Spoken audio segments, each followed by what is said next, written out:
and they have great fans, but like compared to Madison or State College or Columbus or Iowa, it's almost like, we went to the game, but we're running companies and we're doing other things. We got other things going on besides football. Our lives, are bigger than if we went on a Saturday. Well, in Columbus and Madison and State College, their lives that next week are predicated upon what happened last Saturday. In Michigan, they got more things going on, it seems like. They're not as passionate about sports. I don't know. Kirk Herbstreit right there on Pardon My Take, talking about the passion, quote unquote, of the University of Michigan football fans. This is interesting to see, your daily sports podcast about news, narratives, takes, and gambling. I think that yesterday proved beyond the shadow of a doubt that Michigan is not a football school. We'll get into that coming up in just a little bit. Also, updates. You heard about it first, the handful of you that subscribe to my podcast, about the Sycamore Bishop stuff that went viral. You knew about that. You could have been the person talking about that if you didn't subscribe to the show. We'll have some updates on that because, like I requested, some real journalists got involved a little bit. They didn't find out a lot, but they found out a little, and what they found out was far more jaw-dropping than anything we discussed yesterday. And we will wrap up by looking at Drew Brees' haircut and making fun of Javier Baez and the New York Mets. So Kirk Herbstreit, pardon my take. Good way to get into the college football season. Huge games coming up this weekend. The one that I'm looking forward to, my alma mater, Ole Miss in Louisville. Of course, your alma mater's got to be the one that you care the most about. And Penn State, Wisconsin. It's going to be a good old-fashioned football game. Pretty excited about that as well. So let's start by looking at the recent updates from the complex about this Sycamore Bishop situation. If you didn't hear yesterday, Bishop Sycamore, not Sycamore Bishop, that's how fake it sounds. They played 2 games in 3 days as an alleged high school with top recruits. They duped a marketing firm who told ESPN that this team was going to play these high-level games against teams like IMG Academy, which is essentially a national all-star team of football, which is also stupid. IMG is a really dumb concept in my opinion, but for football anyway, other sports it makes sense. But for the purposes of this, we look at this high school, and ESPN during the games like, this is not fair. This is not a fair matchup. What's going on? And then you look at their schedule. They have a national schedule. They're from Ohio, allegedly. You Google it. There's nothing there. It's like a industrial complex, just like an office building somewhere in Ohio. Their website is a blog. Nothing is going on. So we'll bring up the graphic here from the complex. You can only see parts of it because of the aspect ratio. This is what the complex is reporting and alleging. There has never been a Bishop Sycamore. They played 2 games in 3 days. Their head coach currently has an active arrest warrant. Most of the players are junior college dropouts who are nowhere near high school age. The embarrassing part is not that they're playing, it's that they got wrecked by IMG Academy, which I guess kind of makes sense when you think about it because IMG is far better than them. And this should put to rest the idea that IMG can't beat some JUCOs because they totally could. They probably beat some NAIA schools. They're 22-year-olds. I don't care. The best high school teams in America could beat some of the lower-level college teams. Do not care. So this story is getting crazy. The real loser here is not the Bishop Sycamore people. If you commit a stupid fraud like trying to be a high school football player again, that's pathetic and sad.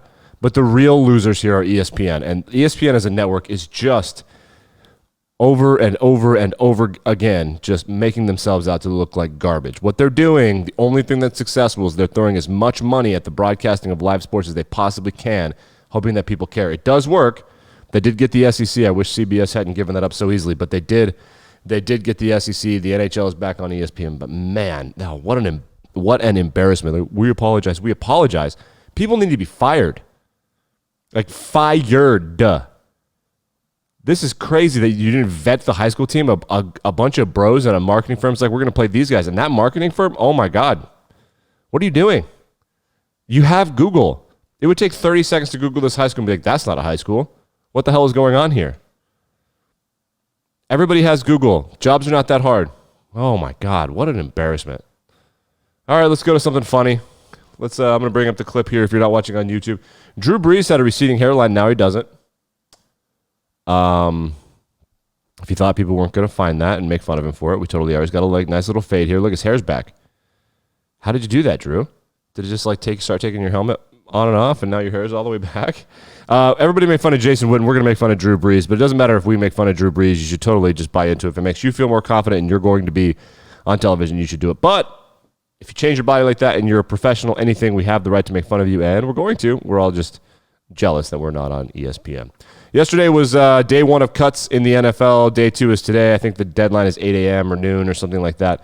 Some notable ones. The first big notable one came from the Detroit Lions.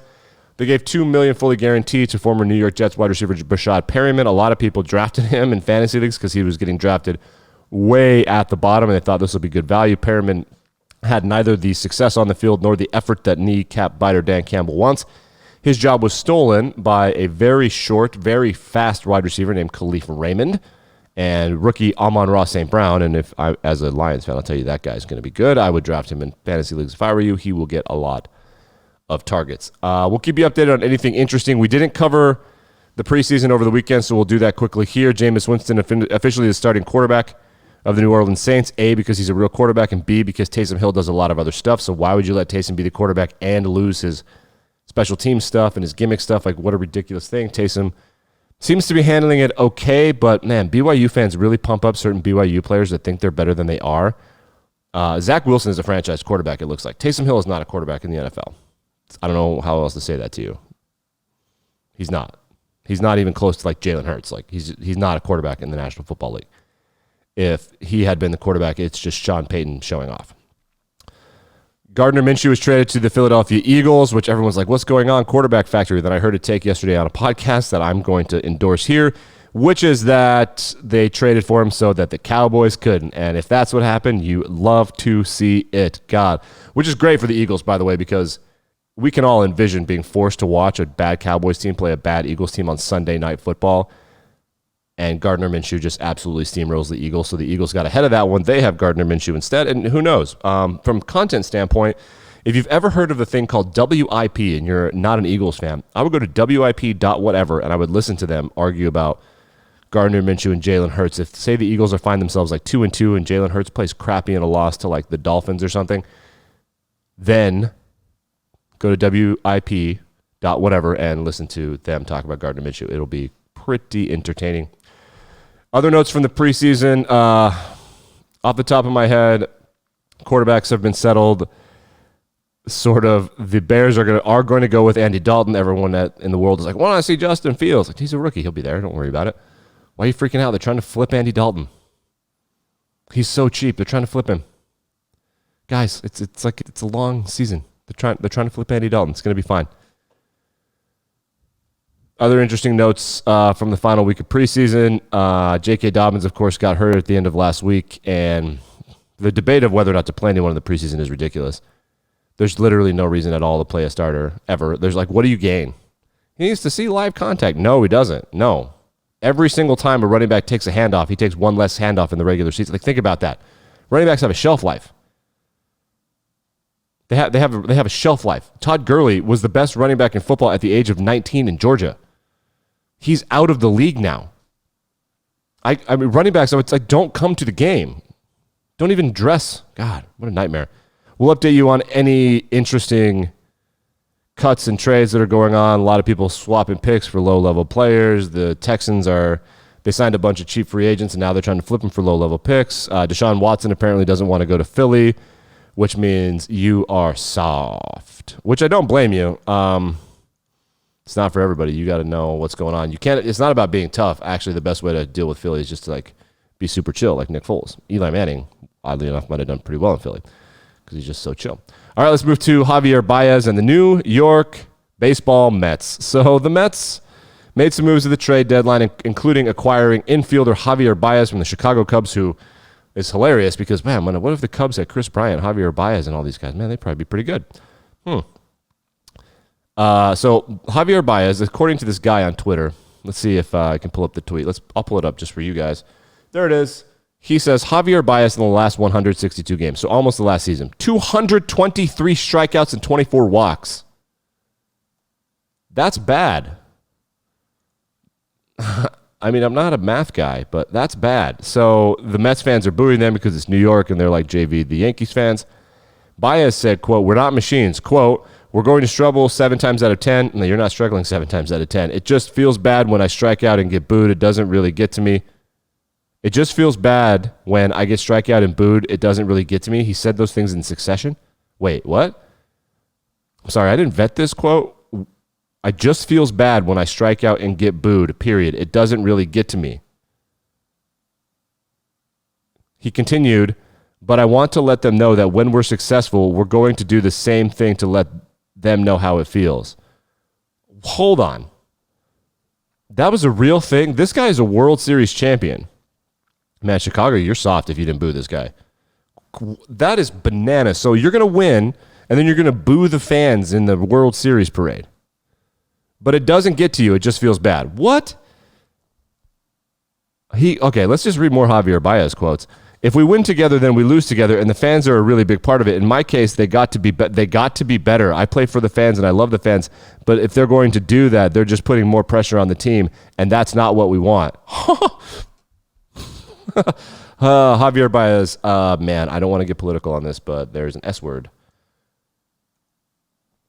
You're a snowflake, Javi. The pandemic letting people off the hook for not having fans. That is great. I did not read this whole story.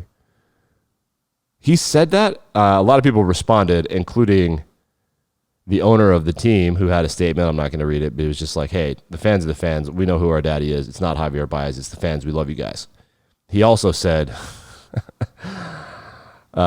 Steve Cohen, he said that he misses the days when the biggest controversy the Mets had were the black jerseys. I like the black jerseys. People not liking the black jerseys are just old.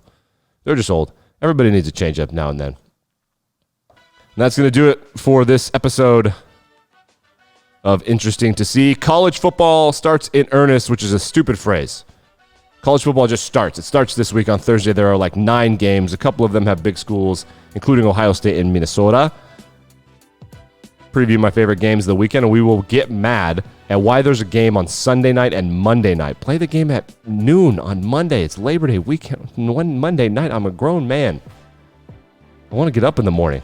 Subscribe, rate, review. Thanks for hanging out with me. Tell your friends, tell your family. Just remember, if you had subscribed and all your friends had subscribed, they'd have heard about Bishop Sycamore hours and hours before the internet, before it went viral. You can find me on Twitter. Links to all the stories are available in the show notes. I'll be back better than ever tomorrow morning.